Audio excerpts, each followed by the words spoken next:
Alright, so today we'll be looking at how to construct a hyperbola, and you're gonna notice that some of the information that's given for this construction is actually similar to when we constructed the parabola.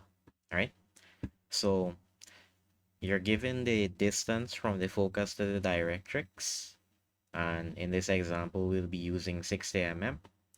However, you're going to notice that the ratio that's being used is different from the parabola. For the parabola, the ratio is usually 1 to 1, and for the hyperbola, the ratio here is 3 to 2 or 3 upon 2. So, just like the fourth step in the parabola, we're going to draw a vertical line here, and the measurement doesn't really matter. It could be any measurement. And we're also going to draw a horizontal line, and again the measurement doesn't matter here, right? You could use whatever suitable measurement you think you want to use. So we have the directrix here, and I'm just going to label that.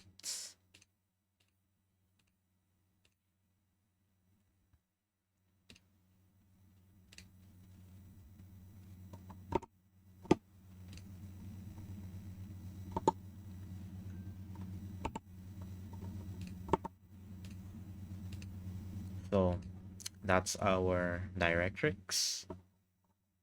And now on this horizontal line that we have here, we could mark off the distance, right, for the focus to the directrix. And that's 60 mm. So using our compass from the directrix, that's where point D is here. We're going to mark off the measurement, which is 60 mm.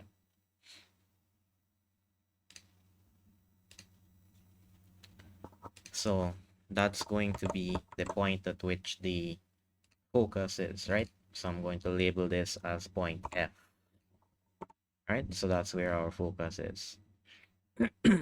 Now, in order to get the measurement or not the measurement, in order to get the vortex, that's where the hyperbola would start, we actually need to divide the distance between the directrix to the focus into 5 equal parts.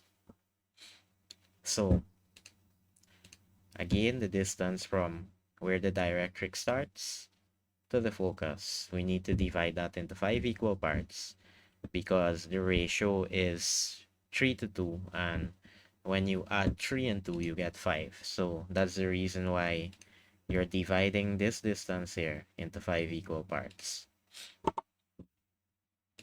Alright, so you can see that I'm actually going to divide my line here.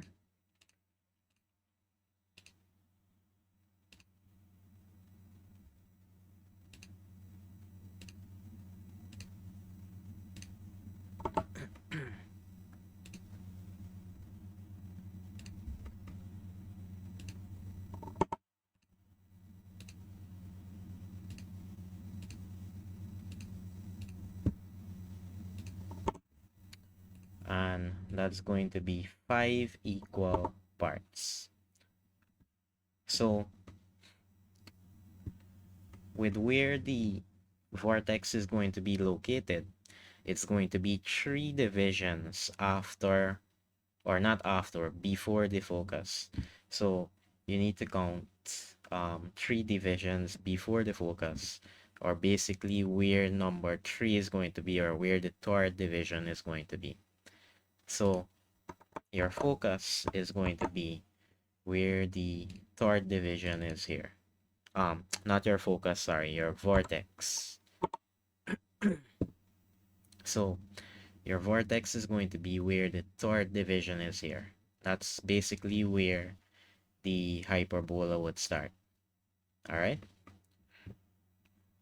So now for the other step of the construction, what we could do, we actually need to draw some vertical lines, and these vertical lines, the measurement for them, it doesn't really matter um, how much they're spaced apart.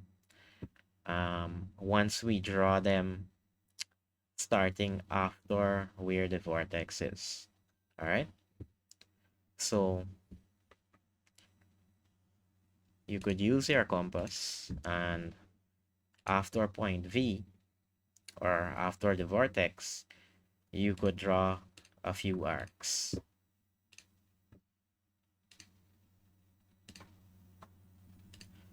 And the number doesn't really matter for the arcs because this could actually be done to infinity, or you could keep on drawing it, provided that you have enough space to do that, right? Which is obviously impossible.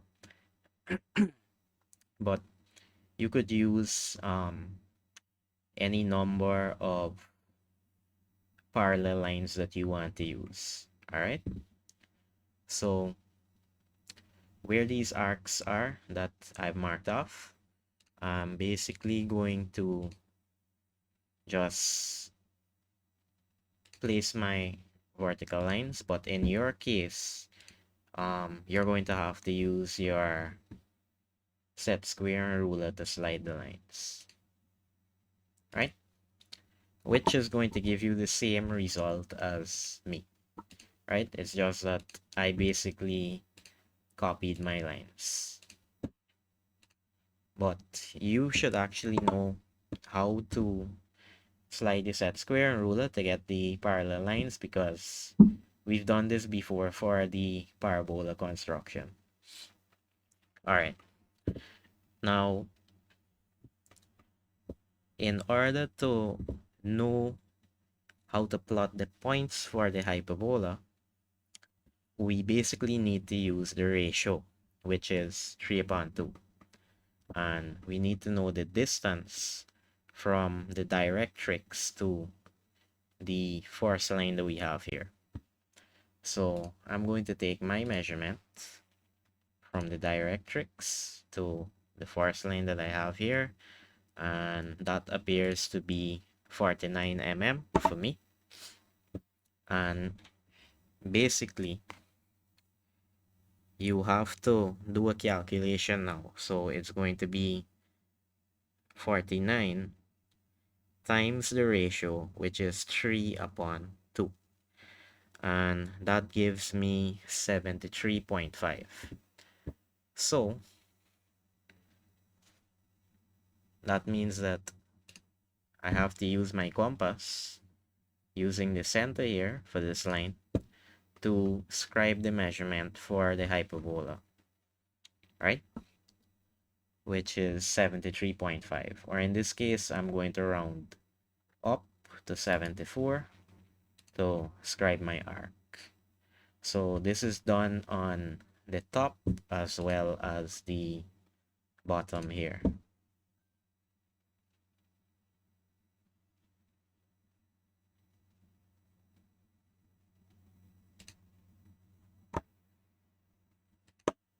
All right. So this here is actually going to be the force point for your hyperbola, right? The force points for your hyperbola. And this also means that I have to extend this second line here basically.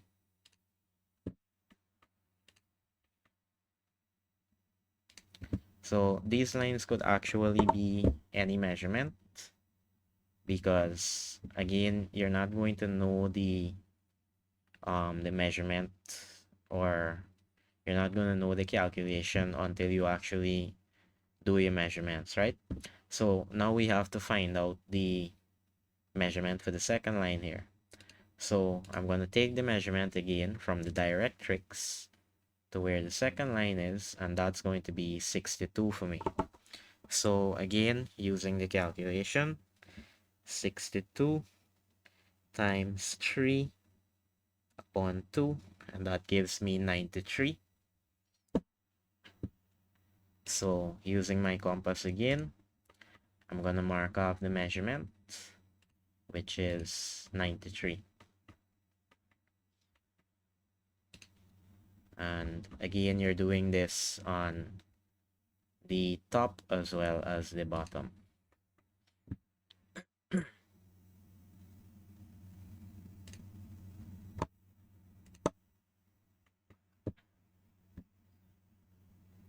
And we basically repeat for the remaining lines that you have.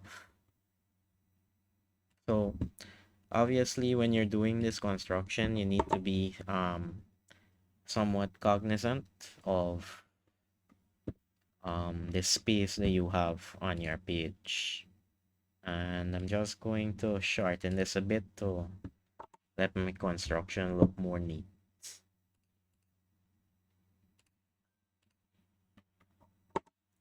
Alright, so taking the measurement here again,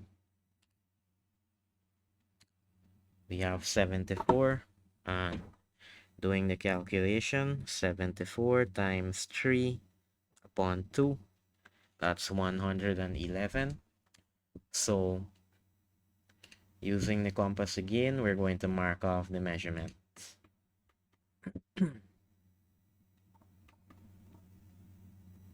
Which is 111.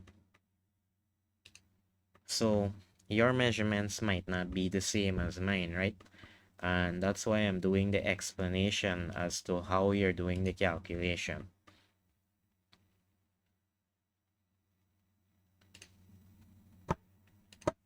Alright, so I'm just going to go over back how the calculation is done so that you're not lost. With the force line, we're measuring the distance from the directrix to where the force line is. Alright, and that's the perpendicular distance. So this one here was 49. And as for the calculation, remember you're using the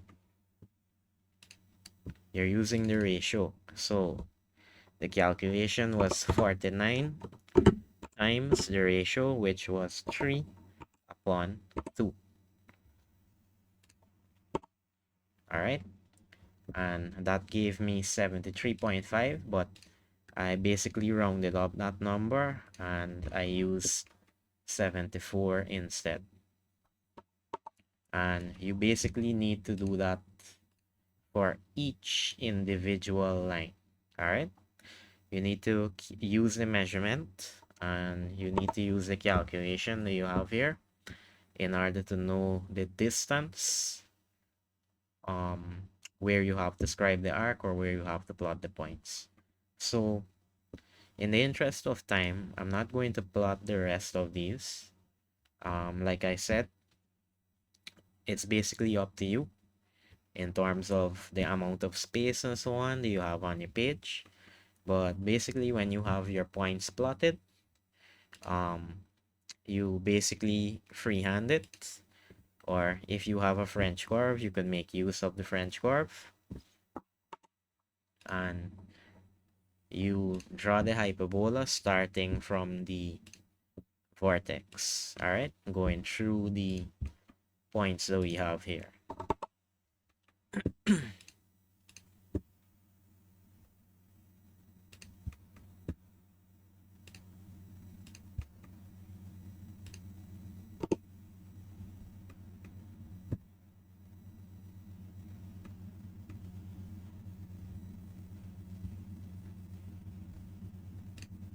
Oh, this needs to get a correction. This is supposed to start from here.